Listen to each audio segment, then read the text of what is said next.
mpendwa, ninakusalimu tena kwa jina la Bwana wetu ambaye ni Yesu aliyekufa msalabani ajili mimi na wewe tupate wokovu.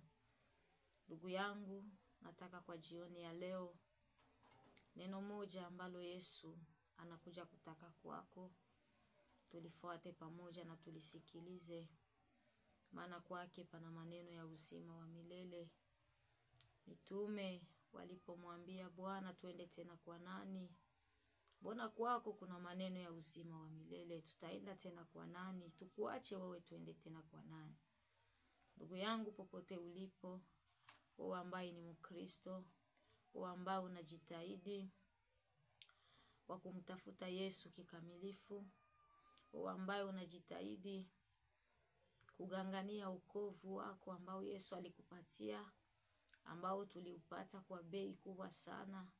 Maana singelimwanga damu yake hakuna kile ambacho tungeliona, lakini wokovu ambao tunao haujatoka katika mwingine isipokuwa Yesu ambaye aliyeokoa maisha yetu, ambaye aliyetufanya jinsi tulivyo kwa siku ya leo.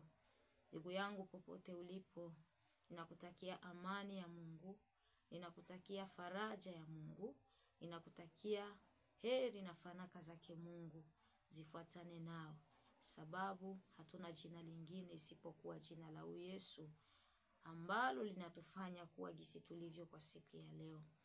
Ndugu yangu mpendwa, kile ambacho kinatuma niko mbele zako kwa hii jioni ni sababu Yesu ametaka tuchangie, ni sababu Yesu ametaka tumtangaze tena, na nataka nilete hiki kitu kwako kwa hii jioni.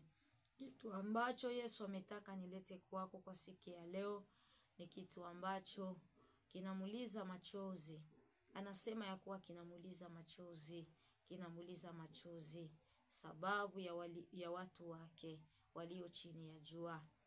Ndugu yangu mpendwa, wewe ambao ulikombolewa kwa damu ya Yesu, Yesu anakuja kwako kwa hii jioni kukwambia uwe macho. Anakuja kukwambia uwe macho, anakuja kukwambia uwe makini, maana siku ambazo tunakuwa ndani ni siku za majaribu, ni siku za matatizo, ni siku ambazo kama hatukeshi tunaweza tukaangamie, tunaweza tukapotee. Sababu kitu kimoja ambacho kinamtia Mungu wetu huzuni, wokovu umechezewa. Wokovu ambao alitupatia kutoka msalabani tayari umechezewa, tayari umeingililiwa, tayari umeingililiwa na yale vidudu ambavyo hatujui vimetokea wapi. Wokovu umechezewa. Kila ambao ni utumishi ambao watu walikuwa wakitumika, na kila mambo ambao watu walikuwa wakifanya kumtumikia Mungu, tayari kila kazi imeingililiwa ndani. Michezo isiyokuwa ya kawaida, shetani tayari ameingia, manabii wa uongo tayari wameingia, na kila mtu ana maneno yake, na wote wanakuja na jina la Yesu kwa kutaka kuvuruga wokovu ambao Yesu alitupatia.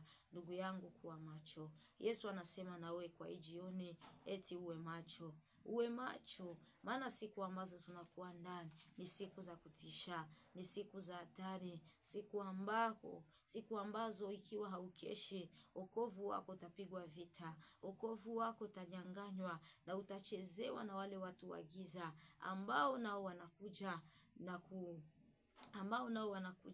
na kusema ya kuwa nao wana wokovu, na huo wokovu wanaufananisha na ule wokovu ambao tulioupata msalabani. Lakini kumbuka ndugu yangu, sio ule wokovu ambao tuliopata msalabani ndio tunauona kwa siku ya leo. Watu wanatamani tu waambiwe maneno ya baraka, watu hawatamani tena waambiwe maneno ya kutubu. Watu wanatamani tu waambiwe utabarikiwa hivi, lakini hawatamani tena kuzijua njia za Mungu. Ndugu yangu, ikiwa ukingali unalinda wokovu, ikiwa ukingali nashikamana na Yesu ambaye alikufa msalabani ajili ya dhambi za mwanadamu, ikiwa ukingali nashikamana na kuisikiliza sauti yake kikamilifu, bado wokovu ambao unakuwa nao haujachezewa na adui. Ukingali naoga wa kujua huyo ambaye alinipatia kazi ni nani, na utakapojua ni nani, unapashwa kumuogopa. Wokovu ndugu yangu umechezewa. Wokovu Yesu aliyotupatia umechezewa, umechezewa tena umechezewa. Yesu analia, anakuja kwako kwa hii jioni. Ananiambia nikuambie ya kuwa Yesu ana huzuni. Yesu ana huzuni sababu alitarajia wanadamu watalinda kile alichotoa kwao kama vile sadaka ya msalaba, lakini tayari ile sadaka imekuwa kwa wengi imekufa bure, sababu wokovu wengi walianza kuuzisha, wokovu wengi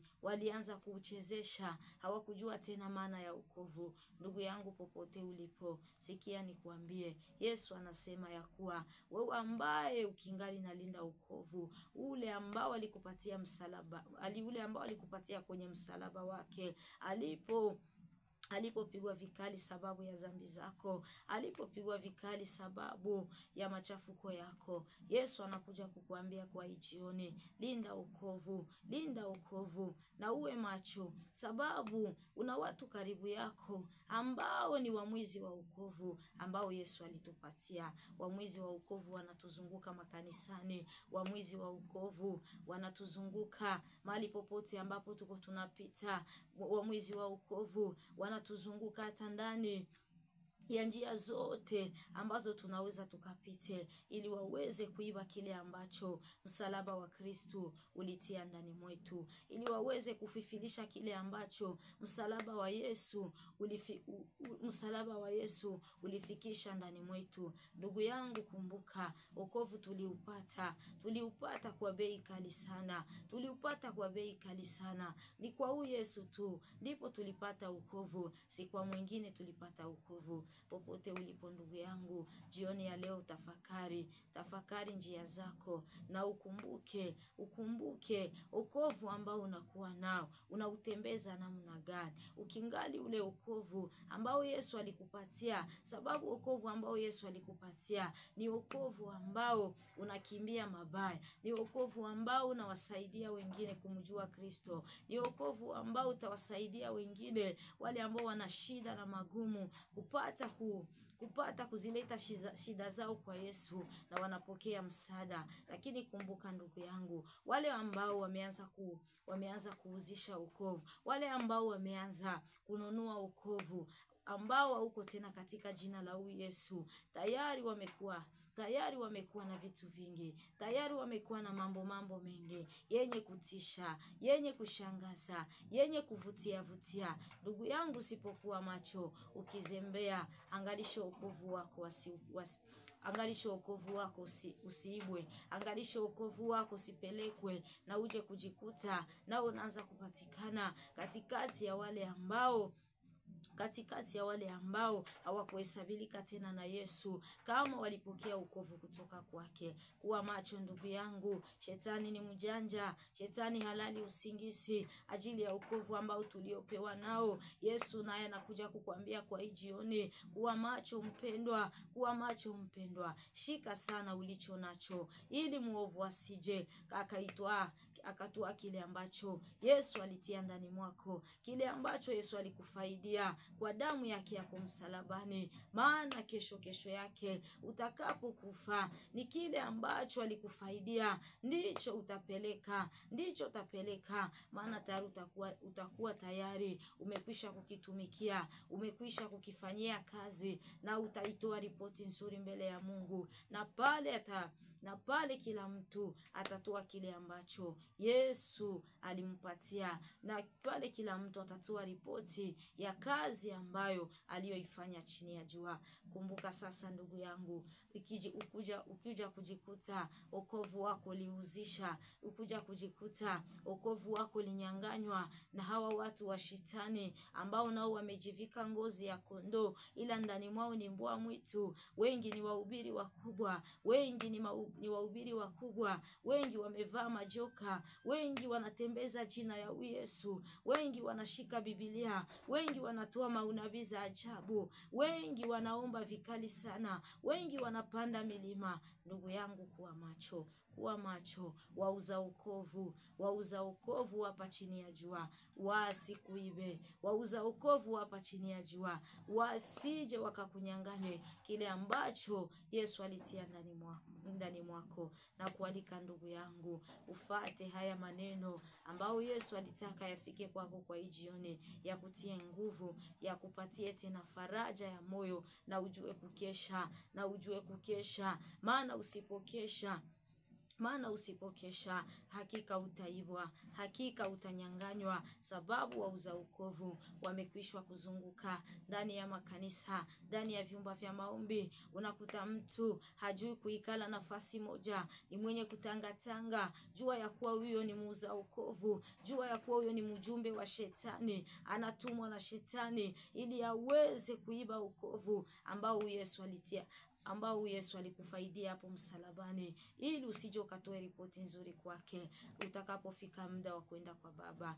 Ndugu yangu mpendwa, Yesu anakuja kusema nao kwa jioni, anakuambia shika sana ulicho nacho, shika sana ulicho nacho. Wokovu ambao tuliupewa ni wokovu ambao tuliupata kwa shida sana, tuliupata kwa shida. Kumbuka ulikuwa ukifungwa, kumbuka ulikuwa ukiishi mambo mengi, lakini Yesu alikuangalia, lakini Yesu alikutafuta. Leo ndugu yangu,